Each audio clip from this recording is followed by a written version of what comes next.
आजच्या आपल्या गोष्टीचं नाव आहे मोबाईलचा राग. एका दिवशी सिया नावाची मुलगी खूप मोबाईल वापरत होती. गेम खेळत होती, रील्स पाहत होती, व्हिडिओ बघत होती. दिवसभर फक्त मोबाईल.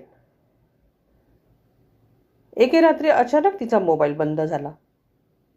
ती म्हणाली, अरे चार्ज तर आहे, मग चालत का नाही?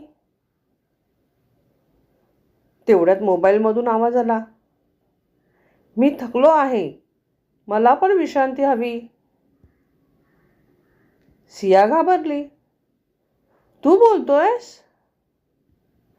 मोबाईल म्हणाला, हो, तू दिवसभर मला वापरतेस, पण स्वतःसाठी वेळ देत नाहीस.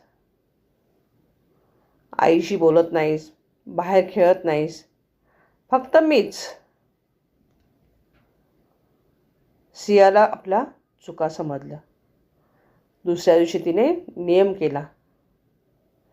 थोडं मोबाईल खेळली, थोडं खेळली आणि थोडं कुटुंबाबरोबर वेळ काढला. आणि काय झालं? मोबाईल पण खुश आणि सिया तर आणखीच खुश. यातून आपण काय शिकलो? फोन वापरा, पण त्याचे गुलाम बनू नका.